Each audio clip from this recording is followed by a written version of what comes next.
Africains, Africaines, bonjour. Descendants d'Africains répandus partout dans le monde, bonjour. Quand j'étais jeune, j'avais 15-16 ans, j'avais lu un livre dont je ne me souviens plus malheureusement du titre, encore moins du nom de l'auteur.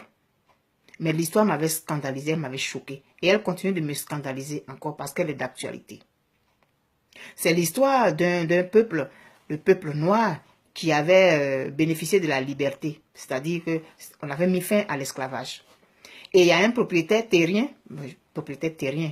un propriétaire humain, qui a décidé de donner une partie de ses terres à ses anciens esclaves. Il leur a dit, je vais vous emmener des semences, vous allez faire votre champ de coton à vous, vous allez construire vos maisons, faites comme bon vous semble, vous êtes libres maintenant. Il y en a qui ne voulaient pas de cette liberté-là parce qu'ils trouvaient que ce n'était pas trop prudent. Mais toujours est-il qu'ils sont allés, ils ont construit leur maison avec la terre, ils ont fait ce qu'ils avaient à faire. Quelque temps plus tard, le propriétaire est venu les voir, l'ancien propriétaire est venu les voir, l'ancien maître, l'ancien possesseur est venu les voir. Il dit, mais est-ce que vous avez commencé à labourer? Labourer quoi? Mais votre plantation? Mais non, mais tu ne nous as pas dit. Ah oui, c'est moi qui dois venir vous dire. Mais oui, quand on était à ton service là, c'est toi qui nous réveillais les matins à 4 heures pour aller dans les champs. Et on travaillait jusqu'à 18 heures. Là, non, on a la paresse. Il dit, mais c'est votre plantation à vous, il faut que vous commenciez à vous lever à faire. Ça va être vous, pour la récolte, ça va être à vous. Mais non. Ils se réveillaient à 10 heures. Ils allaient essayer de travailler jusqu'à midi. Ils trouvaient qu'il faisait chaud et ils rentraient dans leur maison. Le temps des récoltes est arrivé. Là, j'essaie de résumer, c'était un roman. J'essaie de résumer. Les récoltes sont arrivées. Bien sûr. Résultat maigre. Et ils décident de faire une réunion. Il y a un qui dit, ah mais vraiment, il faut qu'on, l'année prochaine, il y a un qui dit, quelle année prochaine? Moi, je ne fais pas de plantation ici. Je retourne chez l'ancien maître. Quoi? On est libre maintenant. Et il y a 2 ou 3 qui sont levés qui ont dit, oui, effectivement, moi aussi, je retourne chez l'ancien maître. Chez l'ancien maître, là, j'avais la nourriture garantie. Mes enfants avaient la nourriture garantie. On est venu ici, regarde comme on est malheureux, regarde comme on a maigri. Moi, si c'est comme ça la liberté, là, je préfère encore aller chez le maître, c'est mieux. Et ils sont allés revoir l'ancien maître. Il a dit, mais non, mais vous êtes libre, maintenant je ne peux pas vous prendre. Il dit, bon, si tu veux, nous, on va rester dans ta ferme, on va travailler pour toi, mais on va rester là, ne nous paye pas, mais au moins, on a la sécurité alimentaire, on a la sécurité physique et tout ça. On a une bonne maison où dormir, il y a des tôles, c'est en briques et tout. Les autres sont restés là-bas, ils ont essayé de se débrouiller. Mais ils ont commencé à être combattus par ceux qui sont allés faire allégeance au maître. Et ils ont trouvé que ceux-là étaient ingrats parce qu'ils n'ont pas voulu revenir chez le maître. Et ils les ont traités de tous les noms. Et le maître, convaincu que les autres ne lui en voulaient, il a commencé à les détester. Morale. On dirait qu'on se sent bien dans la servitude. On se sent bien dans la servitude. Quand on fait nos réunions en Afrique, là, on invite les chefs d'État français. Pourquoi? On les invite pourquoi? Le président français a reçu dernièrement le président du Bénin et le président du Niger avec son chien. C'est lui et son chien qui les ont accueillis. Hey, c'est un honneur, ça. Hein? C'est une insulte. C'est une insulte à l'intelligence humaine. Le président français accueille ses homologues du Bénin et du Niger avec son chien. Ensuite, il met sur pied une organisation, un conseil de je ne sais pas quoi, présidentiel, je ne sais pas quoi. Quoi? On a besoin de la France pour créer des organisations de développement pour chez nous. Mais autant dire qu'on n'est pas indépendant. Arrêtons. Appelons nos présidents chefs de département, chefs de département d'outre-mer ou je sais pas. Insulte à l'intelligence humaine. Insulte à la dignité humaine. Nous sommes comme ces gens-là à qui on a donné la liberté et qui sont allés revoir l'ancien maître pour lui dire, quand on est avec toi, on a la sécurité alimentaire. On est indépendant, soi-disant. Nous ne sommes pas capables de gérer nos pays. On a encore besoin de l'expertise de l'ancien colonisateur pour venir diriger nos pays. Où on en est? Le taux de pauvreté, il est toujours égal à lui-même. Le taux de scolarité, il est aussi bas. Les présidents qu'on élit, on les met là pourquoi?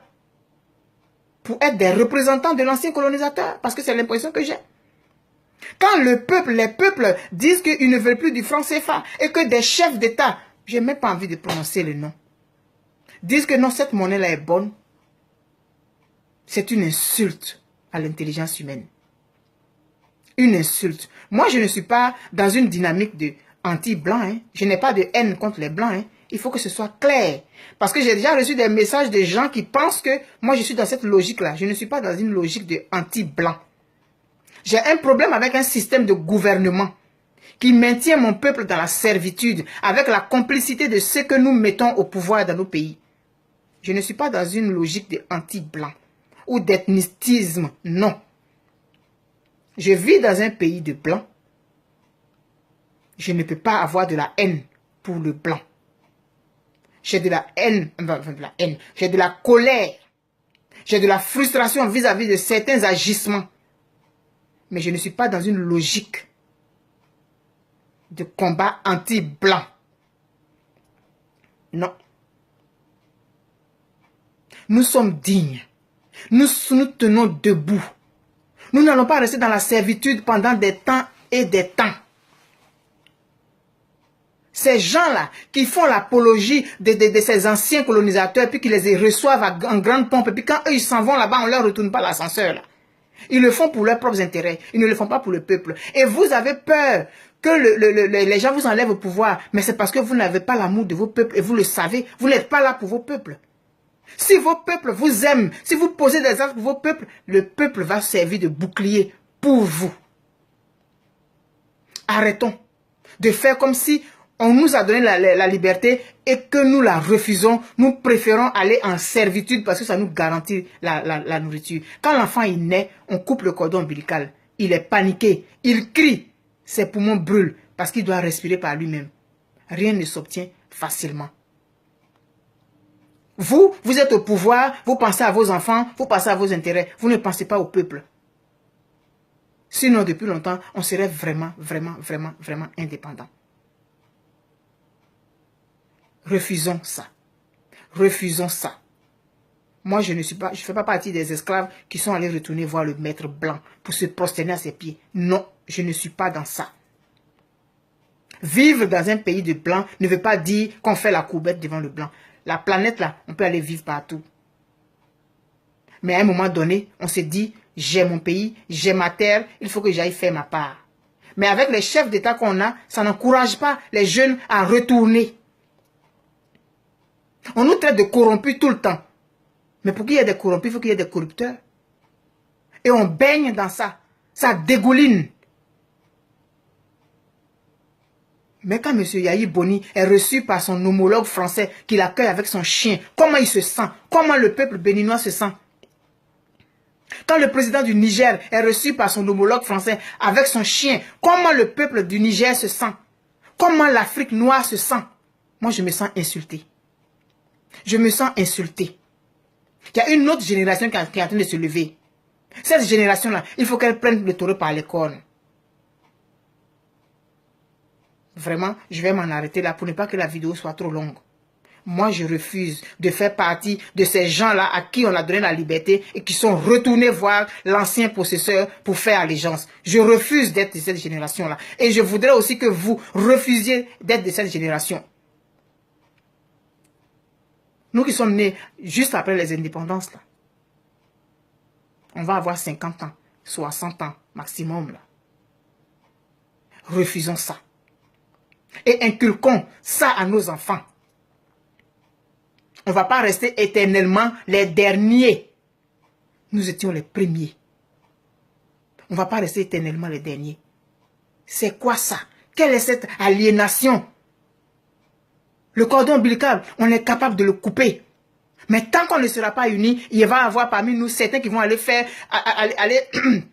faire les hypocrites qui vont aller faire je sais pas moi, la démagogie auprès de l'ancien colonisateur et puis ça va nous envoyer des troubles. Je ne sais pas si quand on est mort, on voit ce qui se passe.